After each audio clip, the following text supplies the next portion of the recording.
Diki panik nih, harus minta tolong ke siapa? Saat mereka sedang panik, tiba-tiba mereka mendengar suara yang sangat keras sekali dari dapur. Wah, Mas, apa itu Mas? Diki langsung segera ke belakang. Suara itu berada di dapur. Diki kaget. Apa yang Diki lihat? Ini pecahan genteng. Jadi dari atas ya kan sampai atapnya ini berlubang, genteng ini pada berjatuhan. Ya ampun, apa ini? Ada apa ini? Diki panik, bener-bener panik. Apalagi Diki mengingat kata-kata dari Mbak Wiryo bahwa si pemilik kontrakan, ya kan, ini masih mengincar Intan. Nah padahal Pak Yai Usman udah mengatakan kalau pindah nanti bakal aman. Lah ini aku harus kemana? Assalamualaikum warahmatullahi wabarakatuh. Kembali lagi bersama saya Rian Agus Widodo di channel RAW Rian Agus Widodo. Apa kabar semuanya? Mudah-mudahan kalian dalam keadaan sehat walafiat. Itulah doa saya setiap hari. Itu mau yang ada di Indonesia, begitu juga yang ada di luar negeri. Itu mudah-mudahan diberikan kelancaran rezeki. Amin. Ya, sehat terus, panjang umur. Amin, amin, amin, amin. Nah, pastikan seperti biasa absen namanya dicantumin, begitu juga dengan kotanya gitu, biar saya ini tambah kenal dengan kalian semuanya gitu ya. Di cerita kali ini adalah part 2-nya yang berjudul Ojek Setan. Yang kalian nantikan nih, ini part 2-nya nih, dimana pas part 1 kemarin ini bersambungnya saat itu Diki ini kebingungan, udah pindah kontrakan akan tetapi ini kenapa anaknya kambuh lagi nih. Si Intan kembali sakit. Tak hanya itu, Diki dan istrinya ini mendengar ini ada suara seperti benturan keras. Wah, ketika Diki ngecek ya kan ke sumber suara itu, ternyata ini pecahan genteng. Jadi kayak ada sesuatu yang dijatuhkan mengenai genteng dan genteng ini hancur. Diki bingung, ini ada apa sebenarnya? Nah, kalian sudah penasaran seperti apa ceritanya? Tak perlu lama-lama lagi, kita langsung saja menuju ke ceritanya.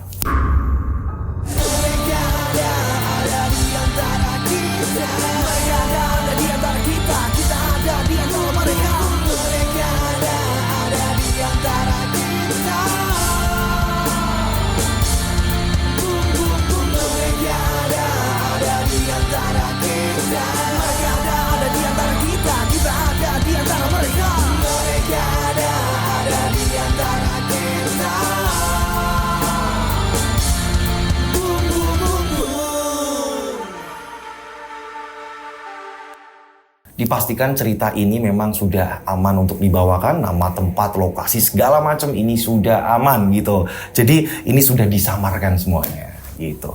Kita lanjut di part 2-nya di mana Diki saat itu kebingungan. Ini kok pas banget dengan perkataan Mbah Wiryo. Mbah Wiryo mengatakan putrinya ini dalam bahaya. Dan ternyata benar, ketika di tengah jalan ada telepon dari istrinya, ya kan?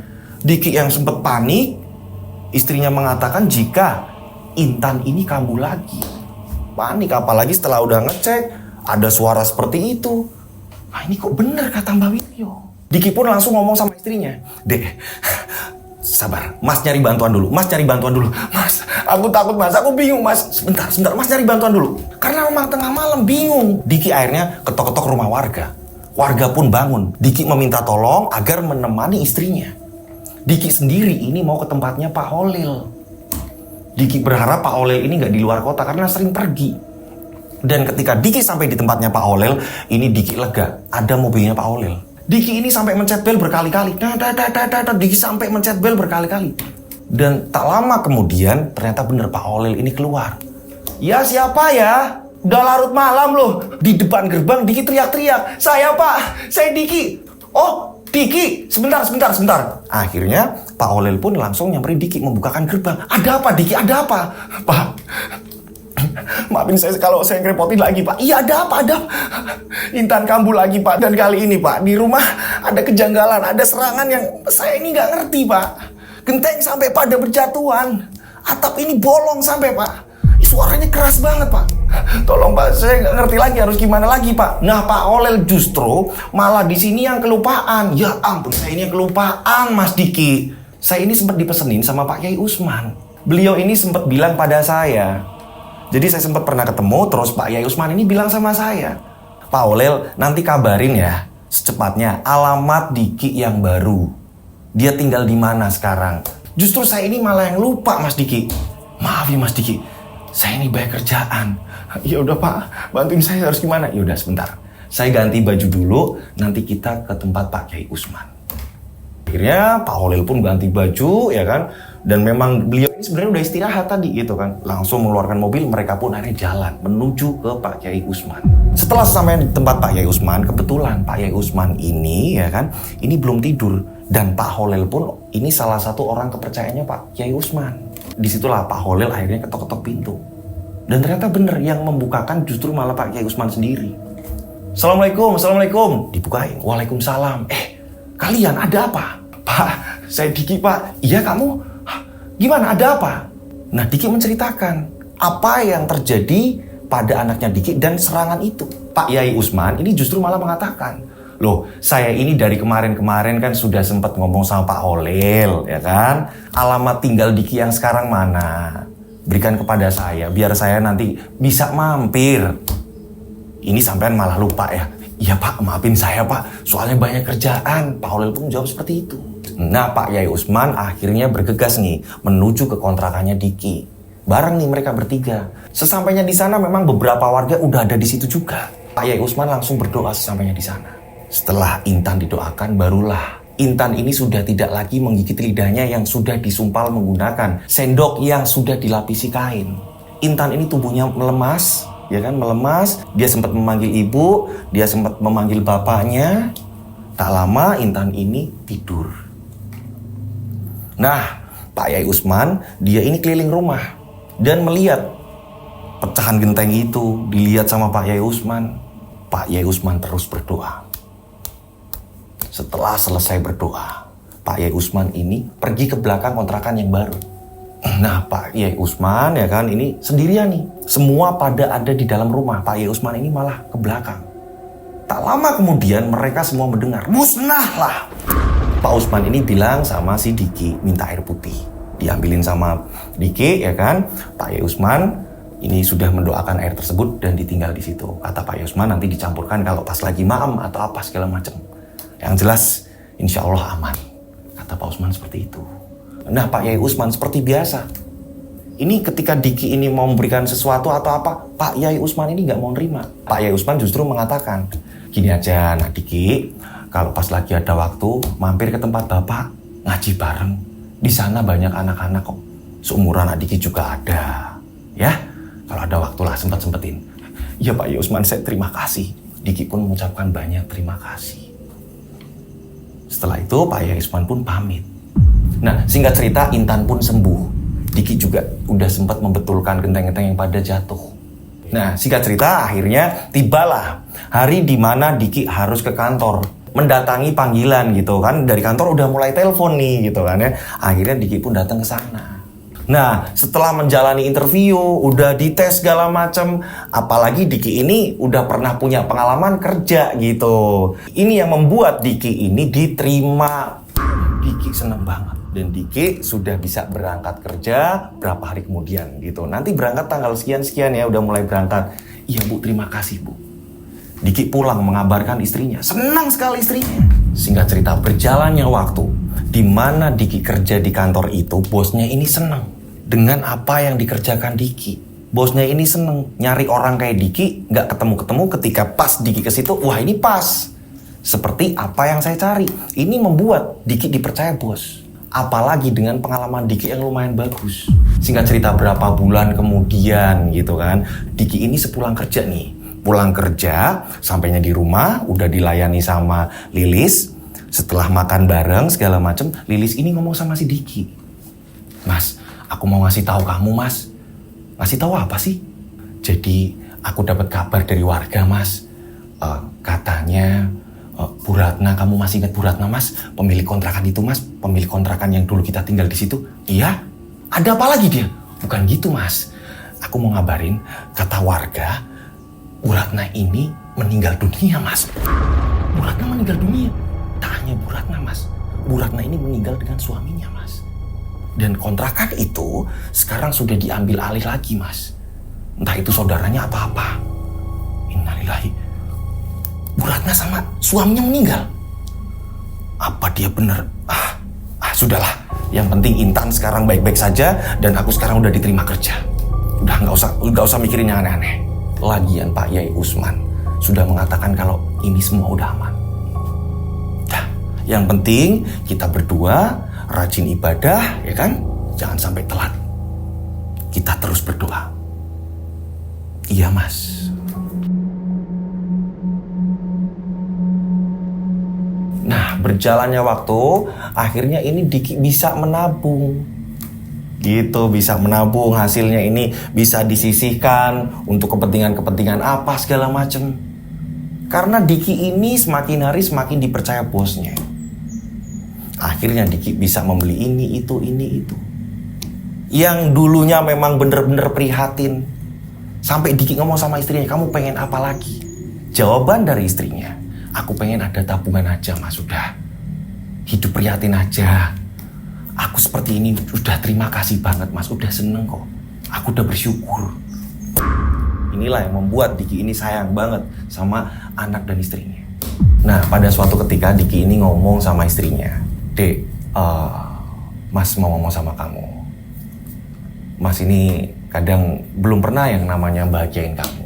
Ah, kata siapa Mas, aku udah bersyukur kok. Jadi gini, Mas ada keniatan pengen ngambil motor lagi, ya walaupun kredit lah. Loh, ngapain Mas terus? Motor itu emang kenapa Mas? Jadi gini, ya Mas pengen lah di rumah biar ada motor ketika Mas ini lagi berangkat kerja atau apa. Dari dulu kan kamu susah, mau kemana kebingungan, harus jalan kaki atau apa. Nah, ini Mas pengen di rumah ini ada motor. Gimana menurut kamu? Ya hitung-hitung tabungan juga. Ya terserah Mas sih Mas. Emang nggak sayang-sayang Mas? Enggak, udah tenang aja. Ya, biar di rumah ada motor. Biar kamu kalau mau jalan-jalan sama Intan atau apalah bisa. Ya, iya Mas, terserah Mas saja. Akhirnya Diki pun mengambil motor baru. Walaupun ini kredit. Tak hanya itu gitu, setelah Diki ini mulai berhasil gitu kan ya, Diki juga sering main nih ke tempatnya Pak Holil, nanti datang ke tempat Pak Kiai Usman, ikut ngaji di sana. Kadang-kadang anak istri diajak juga. Seperti itu. Jadi hubungan mereka sudah mulai erat. Gitu. Diki ini nggak lupa akan siapa yang pernah membantu atau apa gitu. Dan Diki juga menyisakan uang. Itu menyisakan uang untuk menyumbang apa-apa seperti itu. Gitu. Nah, Diki berencana nyari hari libur yang pas. Diki mau ke tempatnya si Iwan. Rencananya mau ngelunasi pelan-pelan juga gitu. Yang selama ini kan dimana Iwan ini sering bantuin. Ketika libur, Diki pun langsung ke tempatnya si Iwan gitu. Ketemulah sama si Iwan. Akan tetapi muka Iwan bener-bener asem banget. Wah, dilihatnya ini bener-bener lemes banget. Diki datang ke situ. Assalamualaikum. Waalaikumsalam. Kamu kenapa Wan? Kok mukanya lemes kayak gini? Ada apa ini? Nggak tahu aku. Udah nggak usah nanyain apa-apa lagi lah. Lagi malas aku. Iwan tiba-tiba mengatakan hal seperti itu. Nah, Diki pun menanyakan. Nah, katanya kamu jual motor dulu. Ini untuk bisnis kamu apa? Kamu mau bikin apa-apa gitu? Susah emang kalau bisnis sama saudara. Nggak jelas. Sampai sekarang nggak jelas. Aku juga bingung. Makanya aku bingung nih. Kamu motor baru ini kayaknya? Iya, alhamdulillah. Aku kan udah mulai kerja. Nah, ini aku mau nyicil utangku. Aku kan pernah pinjem kamu. Lah, serius kamu? Ada emang? Adalah ya. Ini. Ya, walaupun baru separuh ya. Wah, pas banget aku lagi gak pegangan uang soalnya. Setelah itu Diki pun pulang gitu. Setelah udah mengembalikan gitu, udah nyicil utangnya ke Iwan, Diki pulang. Nah, berjalannya waktu, Diki ini juga sempet diajak Lilis. Mas, ke tempat ibu yuk, ayo. Nah, akhirnya udah gak diremehin lagi. Dengan adanya Diki yang sekarang, keluarganya Lilis ini gak ada yang remehin. Diki juga ikut membantu di situ. Ini yang menjadikan ini Diki ini gak dimaki-maki lagi. Diki tenang. Pulang dari situ juga seneng. Apalagi keluarganya Lilis ini melihat jika Diki ini motornya baru, ikut seneng. Singkat cerita, pada suatu hari ya kan, Iwan ini datang karena Iwan ini tahu nih libur-liburnya Diki tahu. Iwan datang ke rumah. Diki kaget, ada apa Wan? Aku lagi mau ngomong sama kamu nih, aku butuh bantuan ya, terus terang aku udah putek. Iya, ada apa? Kamu kan punya motor ya Ya kan, kamu punya motor baru kan? Iya, maksudnya apa ini? Kamu mau gimana? Aku udah bingung lagi nih. Aku kan kenal sama ceweknya namanya Nurul ya kan? Tahu sendirilah, aku juga pengen merubah hidup. Kok tumben kamu yang seperti ini? Terus apa yang bisa aku bantu? Ya makanya aku mau minta bantuan gantian lah. Iya, aku bakal bantu kok. Apa? Ada apa, Iwan? Aku mau pinjem aplikasi kamu ngojek, masih ada nggak? Ya masih lah. Terus aku mau ngojek. Serius kamu mau kerja? Iya. Cuma kan aku kalau daftar terlalu ribet dan aku ini surat-suratnya banyak yang nggak lengkap. Jadi kalau aku pakai akunmu sementara dulu gimana? Biar aku kelihatan kerja lah. Jadi ketika aku ngapel ditanya orang tuanya si Nurul, aku nggak malu. Nah gitu. Harus kerja. Aku mau minjemin akun itu, ya kan? Akun ojek itu kamu pakai nggak apa-apa. Tapi aku nggak ngerti. Ini kalau yang narik drivernya beda, ini nanti bisa jadi curiga nggak ya? Karena penumpangnya kan pasti, lah ini kok beda nih drivernya sama yang di foto atau udahlah itu urusan nanti. Bisa nanti aku tinggal pakai masker kayak atau apa bisa lah. Dan satu lagi apalagi Wan? Kamu tahu kan, motorku udah hilang kan, ya kan? Motorku udah aku jual. Aku pinjam motormu, gimana? Kan sesuai platnya. Sekalian maksudku. Ya nanti adalah kalau aku dapat berapa nanti aku gampang kesini. Ya udah sebentar ya, aku ngomong dulu sama istri. Akhirnya Diki ini ngomong sama Lilis. Ngomong sama istrinya, kebetulan Lilis ini lagi ada di tetangga. Diki ngomong. Lilis pun memperbolehkan. Karena apa? Lilis juga ngerasa kalau Iwan ini sering membantu. Lilis memperbolehkan. Pada akhirnya Iwan pun pamit pulang dengan membawa motornya Diki beserta akun ojeknya. Gitu. Selamat bertugas gitu kata si Diki. Semangat. Nah ini aku suka. Jangan nunggu kerjaan-kerjaan serabutan terus bisnis-bisnis yang gak jelas. Udah yang di depan mata jalanin aja dulu. Inilah baru sahabatku Iwan yang semangat gitu. Kamu ini udahlah aku pulang. Nah akhirnya Iwan pun pulang. Nah berjalannya waktu ketika Iwan ini sudah ngojek gitu kan, udah dapat uang gitu. Dan ketika narik, dia ini deket rumahnya Diki, kontrakannya Diki, dia pasti mampir. Dan tidak lupa membawa bingkisan-bingkisan, entah itu sembako atau apa gitu. Datang ke situ. Nah kebetulan pas Diki juga pas di rumah. Diki juga sempat ngomong, ngapain kamu bawa kayak ginian? Udahlah, mending ini uangnya ditabung buat kamu. Aku pernah di posisi kamu yang bener-bener sulit. Udahlah, bagi-bagi rezeki. Kamu juga udah bantuin aku. Kita sama-sama saling bantu. Yaudah, terima kasih. Diterima sama si Diki. Dan gak hanya sekali. Gitu, ketika memang lewat atau apa, dipastikan Iwan mampir ke tempat Diki. Seperti biasa, membawa bingkisan atau apa. Oleh-oleh lah. Ibarat kata ini rasa terima kasih. Udah dipinjemin motor beserta akunnya juga nih. Akun ojeknya juga. Hingga pada suatu ketika ya kan, yang biasanya Iwan ini datangnya sendirian, ya kan, ini udah lama banget dia nggak nongol-nongol. Sekalinya nongol lagi, Iwan datang sama cewek. Nah inilah kita sebut saja namanya Nurul gitu. Iwan memperkenalkan ke Diki dan Lilis. Akhirnya dikontrakan Diki, ngobrol-ngobrol segala macem, saling kenal ya kan. Nah Diki ini ngajak ngobrol Iwan di teras depan. Sementara Nurul calonnya Iwan ini ngobrol sama Lilis di dalam. Diki ngobrol di depan nih. Diki sempat bisik-bisik sama si Iwan. Wan, aku mau tanya. Mumpung mereka nggak pada denger, mereka lagi cerita-cerita kan.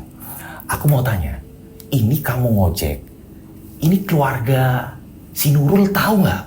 Dan dia mau menerima nggak? Atau gimana Wan? Kok bisa kalian ini aman-aman aja? Loh, emang kenapa toh?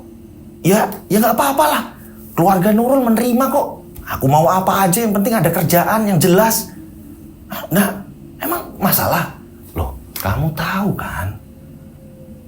Keluarganya Lilis, pada saat aku ngojek, mereka ini nggak seneng. Mereka ini sering hina aku.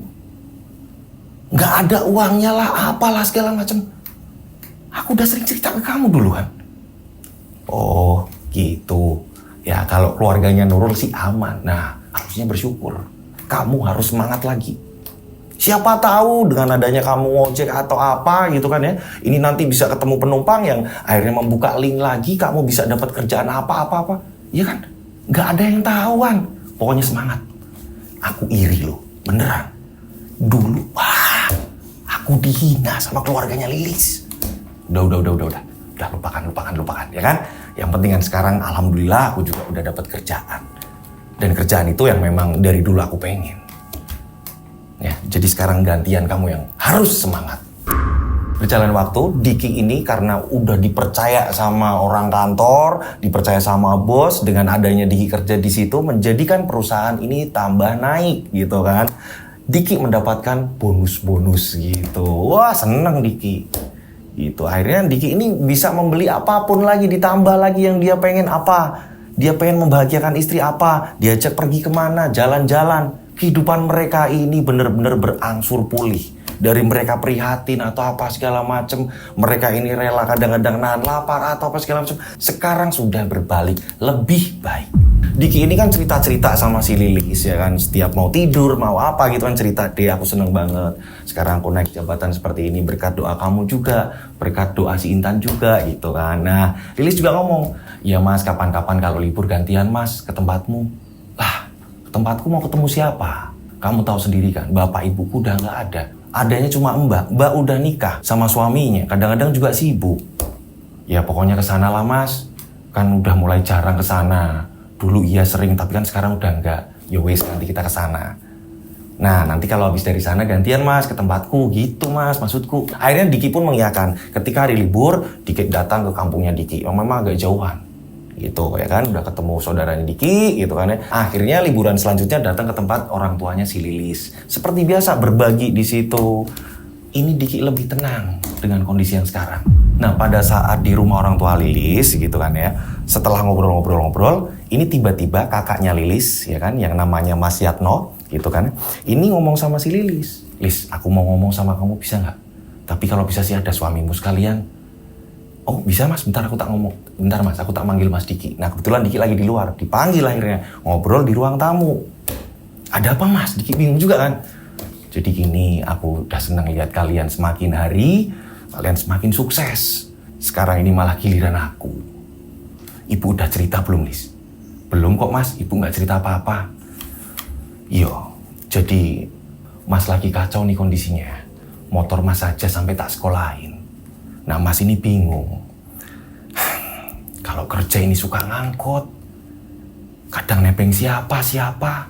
Dan kalau ngangkut ini kan pengeluarannya tambah banyak. Nah mas lihat kan kalian ini udah ganti motor gitu kan ya. Nah motor yang dulu masih ada kan?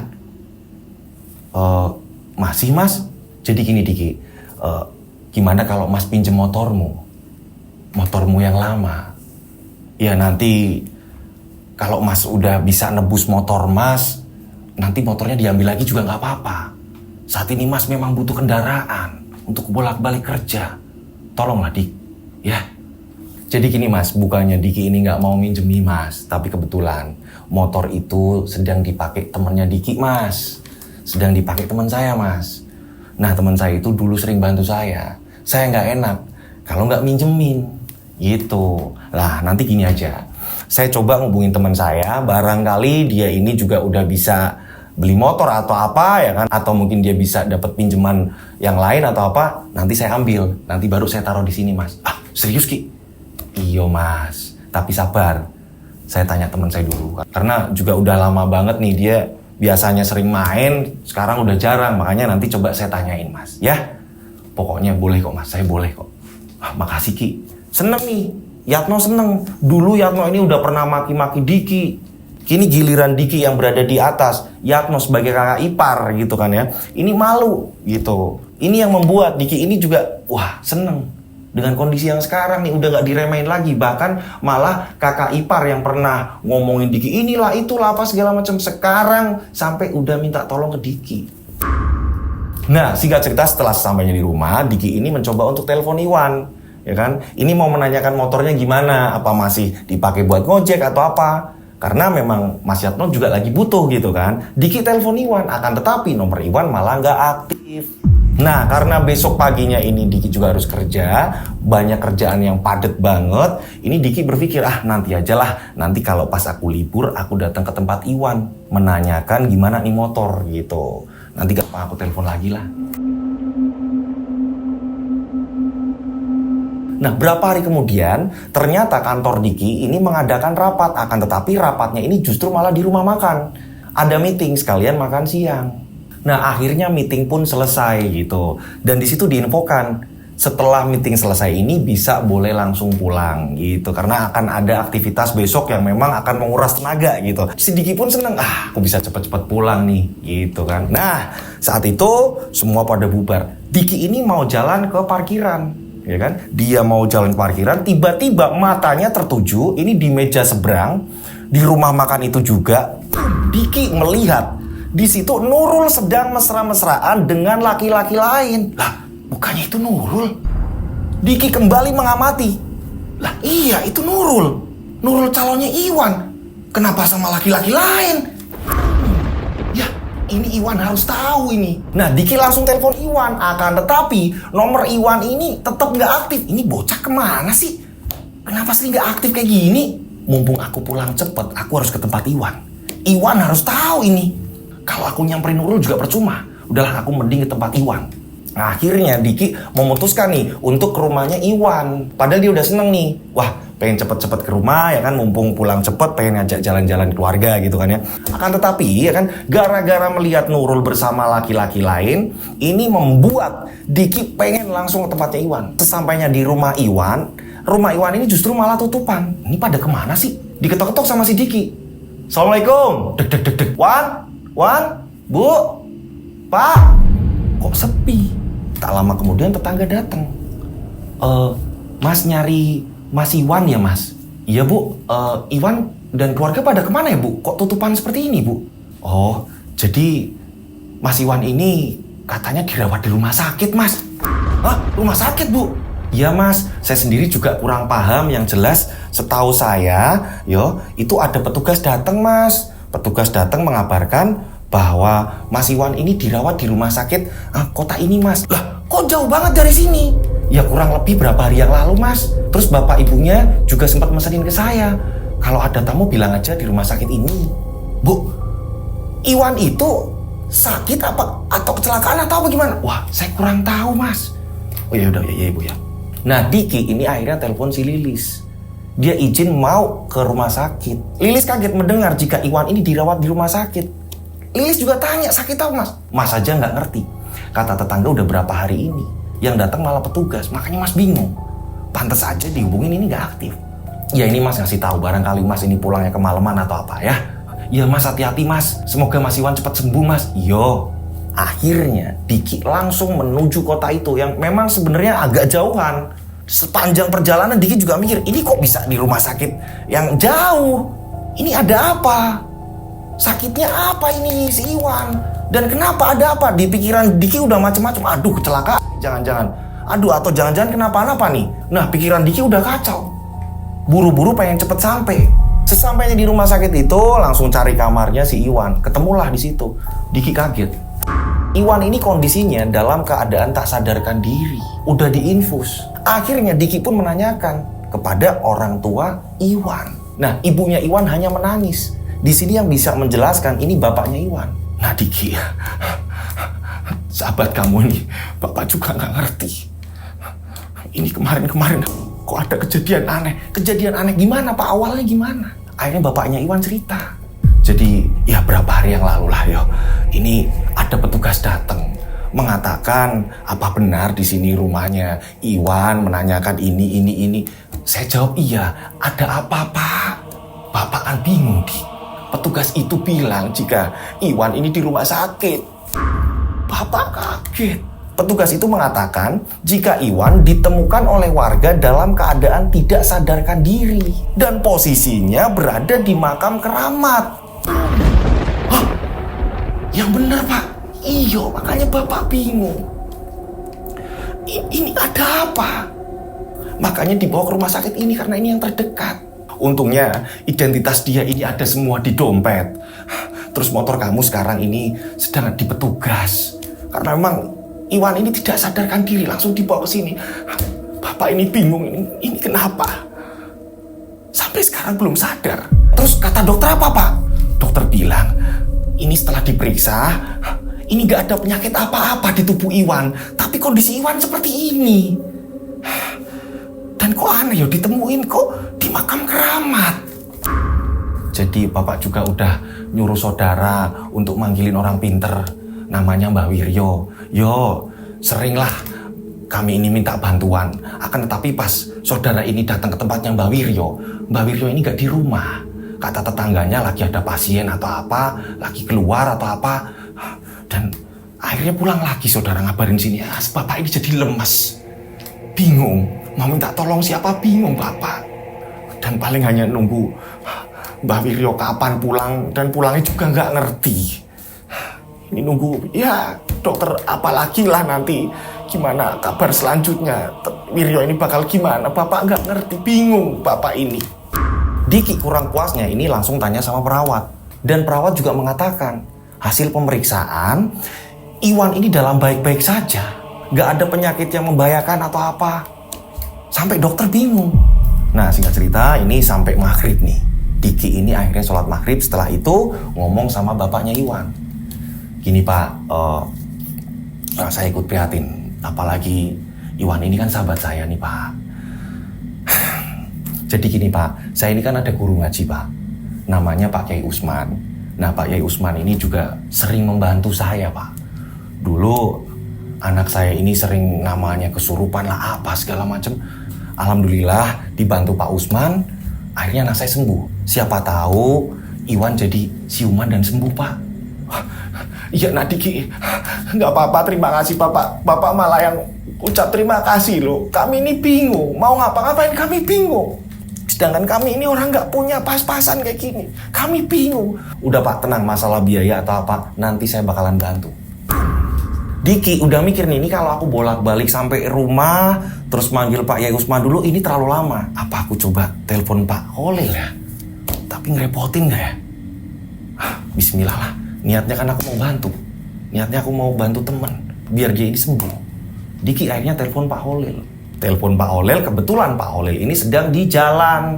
Diki pun akhirnya telepon Pak Holil, mengatakan bahwa dia punya sahabat namanya Iwan, sekarang dalam kondisi nggak sadar, ditemukan di makam keramat. Ini sudah berapa hari kondisinya dalam keadaan koma dan berada di rumah sakit kota ini. Disebutin kotanya. Nah, Pak Holil ini bilang sama Diki, oh ya udah, Bapak tak coba ke tempatnya Pak Kiai Usman.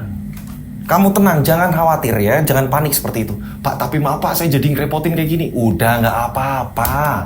Bapak ini malah seneng kalau bisa bantu orang, jadi kamu tenang aja, ya. Sebentar lagi Bapak sampai rumah. Nah, Diki pun gelisah menunggu kabar dari Pak Holil. Agak lamaan memang nunggunya gitu. Tak lama kemudian ya kan, ini Pak Holil ini telepon Diki. Halo, assalamualaikum Dik. Waalaikumsalam Pak. Gimana Pak? Jadi gini Dik, kebetulan kan Pak Kiai Usman ini lagi sedang mau ada acara ngaji di rumah, ada pengajian di rumah. Nah, Pak Kiai Usman ini mau ngomong sendiri sama kamu. Ya, ini silahkan kamu ngomong. Diki pun akhirnya menjelaskan kepada Pak Kiai Usman. Pak Kiai Usman mengatakan, sudah gini aja nak Diki, nama sahabatmu siapa yang sakit, yo, sama nama orang tuanya, kalau bisa yang lengkap semuanya, ya. Akhirnya Diki pun menyampaikan semuanya.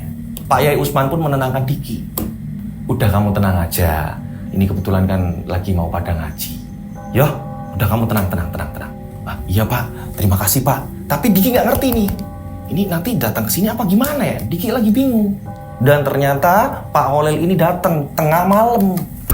Assalamualaikum, waalaikumsalam. Nah ketemulah. Tapi Diki bingung loh, kok Pak Holil ini datangnya malah justru sama supirnya. Pak Kiai Usman mana? Diki pun tanya, Pak Kiai Usman mana? Jadi gini, udah didoakan dari rumah. Pak Kiai Usman ini ngasih air ini. Nah bapaknya mana? Disuruh membasuhkan ke seluruh tubuh. Ya biar merata aja, tapi bapaknya jangan lupa baca bismillah. Iya Pak, akhirnya disampaikan. Di situ ada bapaknya juga. Bapaknya Iwan langsung menuruti apa kata Pak Holil tadi, ya kan, pesanan dari Pak Kiai Usman. Dibasuhkan semuanya.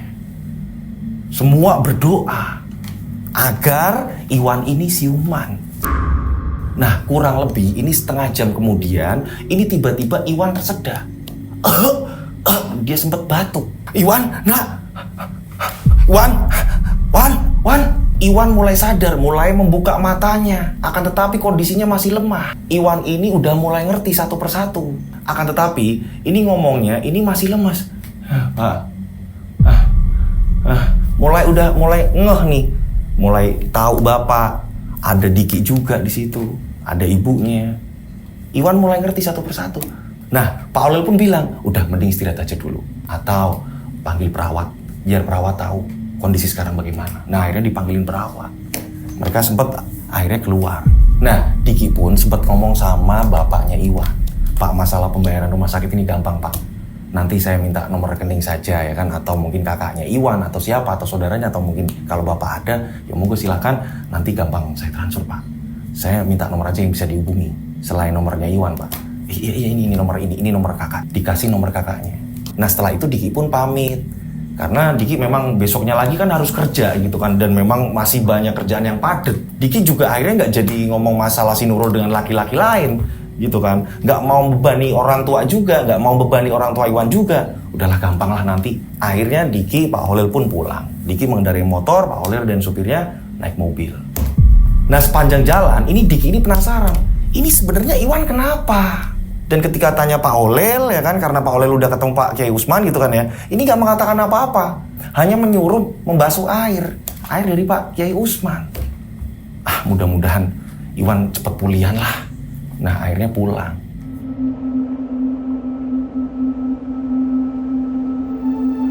Nah, singkat cerita, ini berapa hari kemudian ya gitu kan ya, ini Diki ini telepon kondisinya Iwan gimana lewat nomor kakaknya si Iwan. Mas, ini saya Diki, Mas. Oh ya, gimana Ki? Gimana Mas kondisi Iwan sekarang? Ini udah membaik dan udah dibolehin pulang. Oh, kalau gitu gini aja Mas, kirim nomor rekening biar saya yang bayar Mas. Nggak usah Ki, nggak apa-apa Mas. Saya udah bilang sama bapak kok. Udah Mas, tolong diterima. Lagian Iwan dan saya udah sering saling bantu Mas. Tolong diterima Mas. Nah, hingga pada akhirnya Diki pun mentransfer pembayaran rumah sakit. Nah, Diki pun berencana nanti kalau aku libur, aku mau ke tempatnya Iwan. Karena Iwan udah dibolehin pulang, pengen tahu sebenarnya apa yang terjadi. Nah, tibalah hari libur, ya kan? Diki langsung menuju ke rumahnya Iwan. Sesampainya di tempat Iwan, ya kan? Ini Diki seneng melihat Iwan ini udah pulihan, akan tetapi masih lemah kondisinya, gitu, masih lemes. Nah, Iwan pun ngomong sama Diki. Kata bapak, ada orang yang nolong aku ya Dik. Siapa Dik? Siapa? Ada namanya Pak Kiai Usman. Aku seneng banget kamu udah bisa pulih lagi. Aku seneng banget. Ya Dik, tapi masih lemes Dik. Aku masih agak kurang enak badan. Kayak capek banget Dik. Iya, tapi aku udah seneng banget. Aku saat itu membayangin yang udah aneh-aneh banget. Aku takutnya kamu kenapa-napa di jalan atau apa karena yang datang petugas. Aku kan udah sempet kesini, makanya aku bisa langsung ke rumah sakit. Nah, Diki pun tanya, sebenarnya apa Wan yang terjadi sama kamu? Kok bisa nih? Kata bapakmu kamu ditemuin warga, ini di makam keramat. Ini ceritanya gimana? Akhirnya Iwan pun menceritakan kepada Diki. Ceritanya seperti ini. Mas April, tarik mundur ceritanya. Ini kronologinya bagaimana? Kok bisa-bisanya Iwan ini ditemuin warga di makam keramat? Nah, tarik mundur ceritanya. Flashback kita. Jadi awalnya ini setelah Iwan dapat pinjaman akun dan dapat pinjaman motor dari si Diki, ya kan? Dia ini semangat ngojek. Semangatnya apa? Dia kaget banyak ketemu penumpang-penumpang yang cantik-cantik. Wah, dia seneng, betah. Wah, asik juga nih. Dan kebetulan nih dapat yang cewek cantik. Selalu yang seperti itu. Tambah semangat dia nyari uang. Berjalannya waktu Iwan masih saja genit. Padahal kan Iwan ini mau menikah dengan Nurul, ya kan? Tapi ketika bawa penumpang cewek cantik, Iwan ini selalu menggoda, merayu lah, ngobrol-ngobrolnya bener-bener yang wah, sok-sokan dia ini belum punya pacar lah. Seperti itu. Iwan terus-menerus seperti itu ketika ketemu penumpang cewek cantik seperti itu terus. Nah, pada suatu ketika kencan dengan Nurul. Nah, kencan dengan Nurul ini pergi ke sebuah tempat ya kan, tempatnya memang sejuk dan deket dengan sungai. Di situ ada kafe-kafe kecil gitu. Mereka ini kencan di situ. Nggak sengaja Iwan ini ketika membuka tasnya, tas kecilnya, tas pinggang gitu kan ya, nggak sengaja jimat yang dari Mbah Wiryo ini terjatuh. Nah, saat itu Nurul ini melihat, apa ini mas? Langsung diambil sama Nurul. Sedangkan Iwan ini nggak ngeh. Saat itu Iwan memang nggak tahu kalau ada yang jatuh gitu. Justru malah Nurul yang ngambil. Apa ini mas? Ya terjatuh lagi. Apa ini mas? Kok bau-baunya kayak gini, kayak dukun? Jangan-jangan kamu main dukun mas? Iya, jujur sama aku mas. Jujur sama aku. Wah, ini jadi berantem di situ. Enggak, bukan kayak gitu. Ayo jujur, ngaku sama aku. Apa jangan-jangan ya kamu ini deketin aku dengan cara yang seperti ini? Dengan cara yang nggak wajar? Iya mas. Karena aku juga bingung. Kenapa aku bisa suka sama kamu? Nah, saat itu Iwan mencoba merebut jimat yang sudah ada di tangan si Nurul. Akan tetapi, ya kan, ini Nurul justru malah melempar jauh dan jatuhnya ke sungai. Jadi memang mereka ini view-nya ini ngadep ke sungai. Ini saat berebut itu jimatnya malah kelempar si Nurul, kebuang Nurul, masuklah ke sungai. Nurul kesel, ya kan? Karena apa di sini? Iwan nggak mau jujur dan malah mau merebut jimat tersebut. Nurul spontan langsung marah dan pergi meninggalkan Iwan. Naik ojek lain malah. Dia malah pulang. Nah, Iwan mencoba menjelaskan ke Nurul, mencoba telepon Nurul gitu kan mau menjelaskan gitu kan ya. Akan tetapi Nurul justru malah tidak aktif nomornya. Nah, Iwan juga sempat ke tempat Nurul, akan tetapi tidak ditemuin sama Nurul. Iwan sempat galau. Saat di rumah orang tua Iwan juga nanyain, kamu kenapa? Tapi Iwan gak mau jawab. Nah, berjalannya waktu Iwan jadi suka mabok-mabokan, galau. Apalagi si Nurul udah gak aktif lagi nomornya. Lama sekali. Iwan juga takut nih kalau sering ke tempatnya Nurul, terus ntar tiba-tiba Nurul udah cerita sama orang tua jadi berantakan gitu kan. Ini yang membuat Iwan, bodo amat lah. Dah mending aku mabok-mabok aja lah, udah gak jelas ini, kacau balau nih. Nah, Iwan ini curhat sama temen ojol juga gitu, yang akhirnya jadi sahabat juga gitu kan ya. Sahabatnya ini memberi saran ke Iwan, lah kamu kok galau-galau terus kayak gitu, malah tambah kamu gak niat kerja. Yang ada kamu sampai pangkalan kamu malah minum-minum aja, kamu gak pernah narik. Kok kamu galau terus, itu gimana? Gini loh Wan, kalau galau ini harus obatnya apa? Sama kan, nyari perempuan lagi kan. Aku kan sering denger kamu cerita, kamu sering bawa penumpang, penumpangnya cantik. Terus kamu sering dikasih tips apalah segala macem, kamu jadi cepet akrab. Ya kan berarti bisa cari yang lain lah. Mati satu tumbuh 1000. Iwan berpikir juga, ya iya juga nih. Masa iya aku mau galau terus? Sempet nyoba ngubungin lagi, udah gak aktif. Udahlah, berarti memang belum jodohnya. Nah, Iwan akhirnya berpikir, bener nih apa kata sahabatku. Iwan langsung nyari spot-spot di mana di situ banyak cewek-cewek. Itu kayak di mall atau kayak di mana gitu kan ya, yang tempat-tempatnya memang di situ tongkrongan-tongkrongan cewek yang bakalan nanti ordernya banyak kan cewek gitu kan. Wah, seneng. Udahlah aku lupain si Nurul. Dan ternyata bener, dapat penumpang cewek, dapat kenalan, dapat apa, di save nomornya. Galaunya agak hilangan. Nah, berjalannya waktu, Nurul pelan-pelan mulai terlupakan gitu. Nah, pada suatu malam, Iwan ini mengantarkan penumpang. Ini memang rumahnya ini tidak jauh dari stasiun. Nah, setelah menurunkan penumpang, Iwan berniat nih, wah mau balik aja lah. Takut kejauhan, takut semakin jauh nih. Akan tetapi saat dia mau putar balik, ini dipanggil sama penumpang juga, perempuan. Mas, Pak, dipanggil. Iwan dengar. Lah, siapa yang manggil? Lah, kok perempuan? Cantik lagi, ya kan? Pokoknya kalau perempuan cantik, wah, Iwan langsung semangat lagi, belok lagi nih ke arah stasiun. Iya mbak manggil saya. Iya pak, saya manggil bapak. Wah, panggil aja mas mbak, saya masih muda kok. Iya deh, iya mas, anterin saya pulang mas. Soalnya berapa kali saya order lewat aplikasi, ini nggak ada yang ngambil mas. Mas mau nggak mas nganterin saya di daerah ini mas? Wah, saya nggak pernah ke situ mbak, kayaknya jauh banget kayak mbak. Makanya mas, nanti saya kasih lebihan deh. Beneran mas, nanti saya kasih double atau apalah. Saya nggak ada yang nganter soalnya mas. Tolong dong mas, please. Gimana ya? Tapi cantik juga sih. Menurut Iwan seperti itu gitu. Akhirnya Iwan pun mengiyakan. Ya udah deh mbak, ayo. Tapi bener mbak mau ngasih lebihan. Iya udah tenang aja mas. Bener ya mas nganter? Iya ya, ayo mbak naik. Akhirnya Iwan pun mengantarkan perempuan tadi yang dari stasiun. Iwan ini membawa penumpang tersebut. Sepanjang jalan Iwan ini nanya, mbak jauh banget ya mbak? Iya mas, memang agak pelosok gitu sih mas. Ya tapi gak apa-apa lah mas, tolong ya. Aku juga banyak terima kasih nih mas. Iya mbak. Nah memang jauh banget. Singkat cerita ini bener-bener tengah malam banget. Udah sampai di kampung mbak itu. Ternyata emang jauh banget.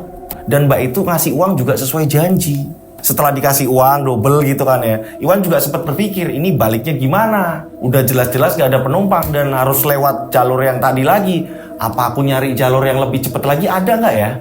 Dia buka-buka map. Wah ini ada jalan nih. Ini tembusannya ntar bakalan, ada. Wah ini kalau dilurusin, wah mending lewat sini aja nih. Tapi aku belum pernah lewat sini sih. Gak apa-apa lah. Iwan mencoba mengikuti map gitu. Jadi dia mengambil jalan yang bukan jalan yang awal tadi. Dia nyari jalan tikus biar cepet sampai karena udah tengah malam. Iwan ini nekat lewat jalan tikus tadi. Dan di mana ketika Iwan ini lewat jalan tikus tadi bukannya cepet sampai, ini justru malah dia ini kayak tersesat. Lah ini kemana lagi ya? Nah tak lama HP ini malah lowbat, power bank juga mati. Bingung lagi Iwan. Aduh ini gimana lagi? Dan jalan mulai menyempit. Wah ini balik lagi apa gimana? Nanggung lah udah jauh ini, meneruskan perjalanan. Lah kok malah jalannya jadi makin jelek, ini gimana sih? Sepanjang jalan sepi. Ya kan sepanjang jalan sepi, dia mau tanya orang gak ada. Ketemulah jalan aspal, udah mulai tenang. Ya kan, akan tetapi bukan jalan aspal yang awal, bukan. Tapi ini bener gak ya? Ini kiri apa kanan ya? Kenapa gak ada orang lagi? Iwan akhirnya memilih untuk jalan yang sebelah kiri. Kiri terus jalan. Nah tetep aja nggak sampai-sampai. Ini kok nggak ada tanda-tanda apa, ada warung kayak atau ada rumah atau apa? Aku mau nanya, udah tengah malam lagi. Ini di tengah perjalanan Iwan ini dikagetkan. Ini ada perempuan ini duduk di pinggir jalan. Lah, itu hantu apa orang? Iwan kaget. Mana aku udah nggak punya jimat lagi. Aku udah jarang ke tempatnya Mbah Wiryo. Ini setan apa gimana ini? Akhirnya karena Iwan penasaran. Dan Iwan memastikan, wah ini kayaknya bukan setan deh. Dideketi sama Iwan. Iwan sempat berhenti. Ternyata ini seorang perempuan. Dan perempuan itu malah justru menangis. Mbak, ini bener orang? Mbak? Iya mas. Lah, Mbak ngapain mbak sendirian di sini? Ini udah gelap, udah nggak ada orang. Saya juga kebingungan nyari pertolongan. Nah mbak ngapain di sini? Nah, perempuan tadi ini mengatakan, mas saya ini udah jalan lama banget. Saya diturunin di tengah jalan, gak jauh dari sini mas. Saya habis ribut sama pacar saya diturunin mas. Ya ampun, kok tega-teganya sih mbak pacar mbak sampai segitunya mbak. Nah saat itu Iwan ngamatin kan, lah kok cantik juga nih. Nah mbak ini rumahnya mana? Masih ke arah sana mas. Gini aja mbak, saya juga kebingungan nih. Ini kalau arah pulang mana gitu kan saya juga bingung nih. Nah kebetulan ada mbak kan tinggalnya juga nggak jauh dari sini nih. Ini nanti saya dikasih tahu ya mbak. Mbak tak anterin gimana? Beneran mas gak ngerepotin? Enggak. Udah yuk tak anterin. Pada saat dia berdiri, ini tatap-tatapan sama Iwan. Iwan ini langsung terpesona. Iwan pun sempat membatin. Selama aku lihat kecantikan penumpang-penumpangku, ini paling cantik. Kok tega-teganya pacarnya nurunin di tengah jalan dan jalanan sepi. Kiri kanan itu hanya pohon-pohon saja. Di tengah perjalanan ngobrol-ngobrol, Iwan pun berkenalan. Nama saya Iwan mbak, nama mbaknya siapa? Nama saya Martini mas, biasa dipanggil Tini. Iya mbak Tini, kok tega-teganya ya mbak? Pacar mbak bisa kayak gitu. Udahlah mas, capek aku ngurusin dia. Nah Iwan mencoba menghibur si Tini. Iwan mengatakan, udah mbak tenang aja, masih banyak laki-laki yang lebih baik, yang lebih sayang, yang lebih perhatian. Udahlah mbak, gak usah nangis. Saya juga pernah di posisi mbak, ditinggalin segala macam, tapi saya tenang aja mbak. Saya yakin bakalan dapet pengganti yang lebih baik lagi. Iya mas ya, tapi ini terlalu berat mas. Nah, Iwan terus mencoba merayu gimana caranya ini si Tini biar nggak sedih lagi, dan pada akhirnya terhibur karena Iwan gitu. Iwan bermaksud seperti itu. Nah, sepanjang perjalanan menuju ke rumah Mbak itu, ya kan Mbak Tini tadi, Iwan ngobrolnya ini semakin ke arah yang aneh-aneh, cerempet-cerempet yang agak nakal-nakal. Nah, di sini si Tini ini justru malah menanggapi obrolan nakal dari Iwan tadi. Ya, ini dia pucuk dicinta ulam tiba. Hingga pada akhirnya Tini tadi bilang, "Mas, nanti di pertigaan itu nanti langsung belok kiri aja, Mas. Rumah saya nggak jauh dari situ kok." "Loh, rumah Mbak ada di kebun-kebun kayak gini, Mbak? Ini nggak ada perumahan lain loh, Mbak." "Ya udah, pokoknya belok kiri aja, Mas. Nanti kan Mas bisa tahu." Nah, Iwan pun menuruti. Ini udah lama juga perjalanan. Nah, sesampainya di rumah itu, Iwan sempat kaget. Ini nggak ada tetangga sama sekali, Mbak. "Iya, Mas. Tapi aman-aman aja kok, Mas. Rumah sebagus ini, Mbak tinggal sendirian." Nah, tapi di sisi lain, di otak jahatnya si Iwan berpikir yang aneh-aneh. Ya, ini pas banget nih. Ini gantiin si Nurul. Hilang Nurul, digantiin si Tini. Dia punya rumah besar, dan dia ini hidup sendiri sekarang. Tini ini menawarkan, "Mas, mau mampir dulu apa gimana, Mas? Udah malam kayak gini." Pas banget. Iwan langsung bilang, "Sebenarnya tadi saya mau bilang seperti itu, Mbak. Kebetulan handphone saya mati. Saya mau numpang ngecas, Mbak." "Oh, bisa, Mas. Ayo silakan masuk." Wah, pas banget. Iwan langsung mentandarkan motor, Iwan masuk ke rumahnya. Nggak tahu kenapa, yang awalnya Iwan ini kerasa seneng, ya kan?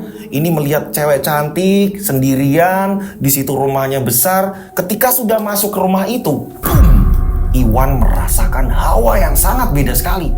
Kenapa hawanya seperti ini ya? Kok jadi horor kayak gini? Kenapa dalamnya ini lampunya serba kuning warnanya? Jadi gelap-gelap kuning gitu. Iwan bingung kan? "Mbak, apa nggak suka yang lebih terang lagi, Mbak, kayak gini, Mbak? Kok jadi kayak horor kayak gini ya, Mbak?" "Ah, enggak lah, Mas. Aku malah justru senang kayak gini, Mas. Lebih adem." Lebih adem. Akan tetapi rasa takutnya Iwan ini masih kalah sama otak nakalnya Iwan. Waduh, Wan. Saat itu Tini pun ngomong sama Iwan, "Mas, tak buatin minum dulu sebentar ya, tunggu. Kalau mau ngecas itu ada colokan di situ." Iya, Mbak Tini." Nah, akhirnya Tini pun ke dapur. Nah, Iwan ini langsung nyari colokan. Colokan yang mana? Orang nggak ada colokan kok. Apa aku nggak lihat tadi dia nunjuk kemana? Iwan nyari-nyari terus sampai pada akhirnya dia nyerah. Dia lihat sekeliling, kok kayak gini ya. Tapi bodo amat lah.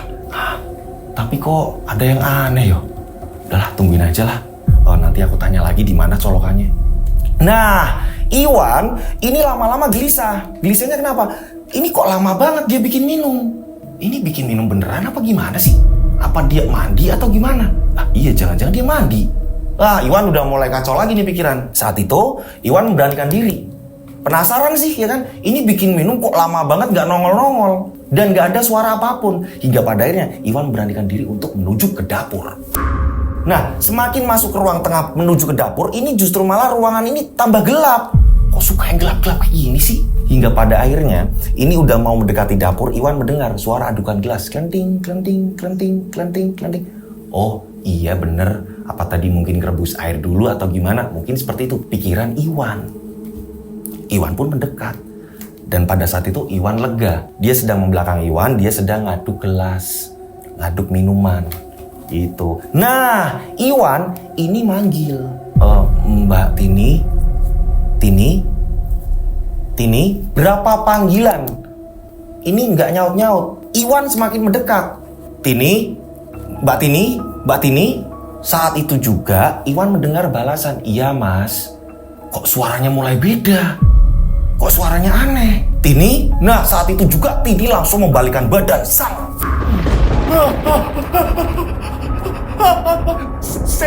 Setan. Ini Tini mukanya ini berubah menjadi tua keriput ya, dan penuh dengan belatung. Setan. Nah, saat itu juga Iwan ini mau keluar kebingungan. Iwan balik badan mau lari, tiba-tiba ruangan ini langsung gelap. Tadi udah remang-remang, ini malah gelap gulita. Iwan bingung, mau lari ke kanan ke kiri dia nggak ngerti. Ya ini gimana nih gelap gulita? Apalagi dalam keadaan takut. Saat Iwan sedang nyari jalan keluar ya kan, ini tiba-tiba ada potongan tangan ini tanpa badan. Ini potongan tangan tanpa badan ini langsung mencekik lehernya Iwan. Iwan nggak bisa ngapa-ngapain. Tiba-tiba Iwan mendengar ada suara.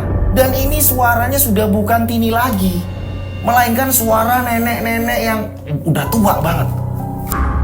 Saatnya kau turuti kemauanku, karena kau sudah kurang ajar padaku. Iwan bingung kan, sedang dicekik. Kurang ajar apa ini? Kurang ajar apa? Iwan bingung. Dan tiba-tiba Iwan sudah tidak sadarkan diri. Hingga pada pagi harinya, ini ternyata banyak para petani ini mau menuju ke sawah dan lewat jalan itu. Nah, para petani tadi ini melihat, loh, itu siapa yang tiduran di atas makam keramat? Nah, para petani ini penasaran, itu kok ada motor terus ada orang tergeletak di atas makam. Dan itu memang makam keramat. Nah, menurut penuturan warga, memang di makam itu ini sering buat lelakon apa-apa seperti itu. Nah, petani langsung mendekati Iwan. Di situ ada motor, Iwan masih menggunakan jaket, hingga pada akhirnya salah satu petani ini lapor ke kelurahan. Dan memang dari perkampungan agak jauh. Datanglah Pak Lurah di situ. Pak Lurah akhirnya lapor sama petugas. Barulah Iwan ini langsung dibawa ke rumah sakit. Karena kondisinya ini tidak sadarkan diri sama sekali tapi masih bernyawa. Nah, setelah petugas ini melihat identitas segala macam, barulah petugas ini mengabari keluarganya Iwan. Itu ngasih tahu ini ada anak ibu seperti ini sekarang ada di rumah sakit ini. Gitu. Dan flashback pun selesai gitu. Kita kembali ke cerita nih ya kan, dimana pada saat itu Diki datang ke tempat Iwan ini mencari tahu ini kenapa, awalnya kronologinya kenapa kamu bisa sakitnya seperti apa. Nah, tadi diceritain semua sama Iwan. Iwan pun menjelaskan kepada Diki, aku nggak ngerti Ki, sebenarnya apa yang terjadi padaku. Apa gara-gara jimatku hilang karena telah terbuang sama Nurul, terus dia akhirnya gimana aku juga nggak ngerti Ki. Yang jelas ceritanya seperti itu. Nah, Diki pun ngomong, sebenarnya pada saat itu aku kenapa ke rumah kamu ya kan, ini gara-gara aku ini kaget. Saat aku lagi meeting di rumah makan bareng teman-teman, selesai meeting aku melihat Nurul ini sama cowok lain. Makanya aku bingung, lah kok bisa sama cowok lain? Bukan sama si Iwan. Aku berencana untuk langsung ngomong sama kamu. Nah, kebetulan memang aku pulang cepet. Nah, setelah aku sampai rumah kamu, malah tetangga bilang kamu di rumah sakit. Dan rumah sakitnya jauh. Makanya aku sempet bingung, apa ini bocah sempet kecelakaan apa gimana? Pikiranku yang udah enggak. Nah, Diki pun menjelaskan bahwa yang nolong kamu ini ada Pak Kiai, namanya Pak Kiai Usman. Wah, ya udah nanti kalau aku udah membaik, temuin aku ya Dik, anterin aku ke sana. Aku pengen ketemu, aku pengen berterima kasih. Singkat cerita, berjalannya waktu ketika Iwan sudah pulihan, Iwan sudah berani naik motor lagi gitu kan ya. Iwan pun ke tempatnya si Diki, minta dianterin ketemu Pak Kiai Usman, mau berterima kasih di sini. Nah, setelah sampainya di tempat Pak Kiai Usman, akhirnya Iwan pun mengucapkan banyak terima kasih. Iwan pun menceritakan kronologi awalnya bagaimana awalnya ini sempat bertengkar sama pacarnya gara-gara jimat segala macam dan akhirnya jimat itu terbuang. Iwan di sini mengucapkan banyak terima kasih dan Pak Kiai Usman pun bilang, kamu tahu jimat yang biasa dibawa kamu dan pada akhirnya kebuang ya kan yang udah kamu ceritain tadi. Sebenarnya yang mencelakai kamu justru malah penunggu dari jimat itu. Kok bisa ya Pak? Dia ini gak terima, dia menuntut balas agar kamu merasakan sama-sama celaka. Saran saya sudah tinggalkan hal-hal yang seperti itu. Iya Pak Yai, saya mau ucapkan banyak terima kasih, maaf kalau saya udah ngerepotin Pak Yai. Nah, setelah berpamitan ya kan, Iwan pun pulang. Pamit juga sama si Diki. Setelah pulang dari tempatnya Pak Kiai Usman, di tengah perjalanan, ini sebenarnya kan mau nganter Diki dulu nih. Ini tiba-tiba Iwan ngomong sama Diki, Dik, aku kepikiran Dik, aku kayaknya banyak salah sama Mbak Wiryo Dik. Dan aku gak ngerti, aku harus gimana. Aku pengennya sih nemuin, tapi aku takut nanti malah dimarahin atau apa Dik. Aku minta tolong Dik, anterin aku sana Dik. Aku mau ngucapin, ya minta maaf lah atau apa. Aku udah bener-bener lalai Dik. Harusnya aku ke sana, aku nggak pernah ke sana. Aku udah sering lalai, Dik. Tolong Dik anterin aku. Ya udah, ayo. Iyalah Dik, biar semua selesai. Dan aku tenang, Dik. Aku tenang. Akhirnya diantar Diki menuju ke rumahnya Mbak Wiryo. Nah, sesampainya di tempat Mbak Wiryo ternyata bener. Mbak Wiryo marah-marah. Gara-gara memang kalau punya kayak gitu kan memang harus kayak dicuci kayak gitu. Mungkin kayak gitu Mas Lutfi ya? Seperti itu. Saya nggak ngerti, yang jelas di sini nggak diperjelas gitu kan ya. Jadi harus sering datang ke tempatnya Mbah Wiryo gitu, intinya seperti itu. Nah, di sini Mbah Wiryo memarahi karena di hari-hari yang ditentukan ini Iwan nggak pernah datang, selalu meleset. Justru kalau udah ketemu cewek atau udah lupa mulai. Di sini Mbah Wiryo marah. Ketambahan, jimat itu sempat dibuang ke sungai. Nah, Mbak Wiryo juga mengatakan, jika pada saat Iwan ini diserang makhluk tersebut, ini Mbak Wiryo, ini dari jarak jauh ini berasa Mbak Wiryo ikut membantu. Mbak Wiryo ikut membantu agar Iwan juga selamat. Akan tetapi kondisinya seperti itu. Untungnya nggak mati. Untungnya nggak meninggal, kata Mbak Wiryo. Nah, Mbah Wiryo mengatakan yang membuat Iwan dan Diki tiba-tiba terbelalak kaget. Mengatakan hal apa? Mbah Wiryo mengatakan, kamu tahu nggak? Aku merasakan di mana saat kamu diserang makhluk itu, disitulah aku mendapatkan jimat itu pertama kali. Wah, berarti itu sarangnya, ini rumahnya. Rumahnya penunggu jimat itu. Kamu justru malah ke sarang itu. Di mana kamu sudah lalai tidak menjaganya, bahkan jimat itu sampai terbuang. Marahlah dia. Disitulah aku pertama mendapatkan jimat itu, dan itu sudah lama sekali. Berarti aku kembali ke tempat di mana jimat itu ditemukan ya, Pak? Iya, untung kamu itu gak mati kok. Nah, Mbak Wiryo juga mengatakan dia tidak akan sembarangan lagi ngasih jimat ke Iwan atau ke orang-orang lain yang mungkin karakternya sama kayak Iwan. Awalnya memohon untuk ini, ternyata malah disalahgunakan dan tidak bisa cara merawatnya. Jadi Mbak Wiryo udah muak. Mbak Wiryo berjanji tidak akan memberikan sembarangan.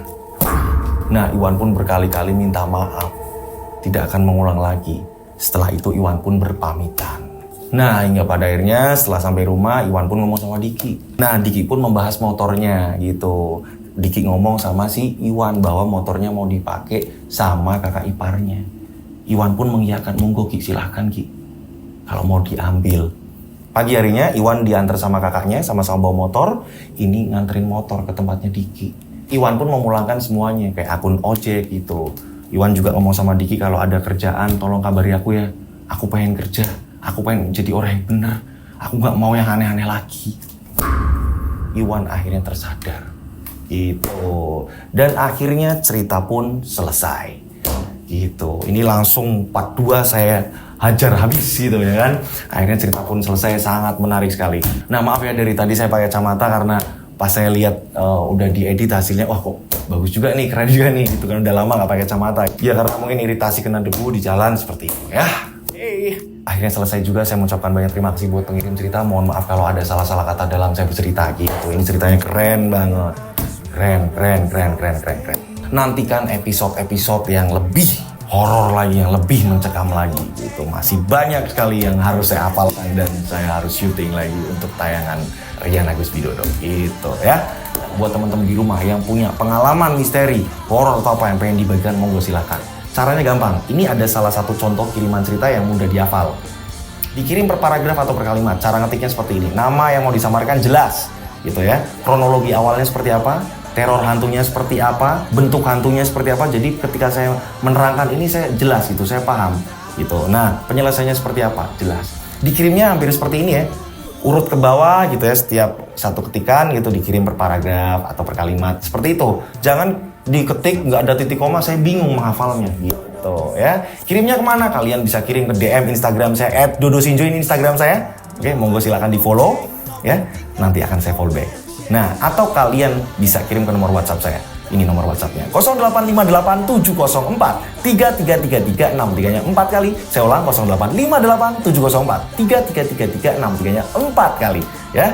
biasa dikasih nama dan nama kota, jangan ketinggalan. Itu penting banget. Karena apa? Ketika telat memberikan nama dan kota, ini bisa tertumpuk WhatsApp yang lain. Masuk, wah, udah ketumpuk gitu ya. Kalau bisa, walaupun ketumpuk, paling tidak ada nama dan kota. Jadi ketika saya free, saya bakal langsung save gitu ya. Oke, pastikan semuanya selalu menantikan episode selanjutnya. Dan saya berdoa mudah-mudahan ketika channel Rian Agus Widodo ini banyak rezeki melimpah. Amin. Selalu dilindungi Allah Subhanahu wa taala. Amin. Dijauhkan dari mara bahaya. Amin. Panjang umur, sehat selalu. Amin. Akhir kata, saya Rian Agus Widodo mengucapkan wassalamualaikum warahmatullahi wabarakatuh. Mereka ada di antara kita. Mereka ada di antara kita. Subscribe channel Rian Agus Widodo, kisah misteri. Mereka ada di antara kita.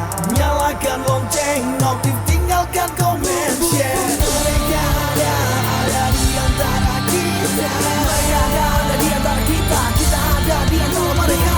Mereka ada di antara kita. Mereka ada di antara kita. Mereka ada di antara kita. Kita ada di antara mereka. Mereka ada di antara kita.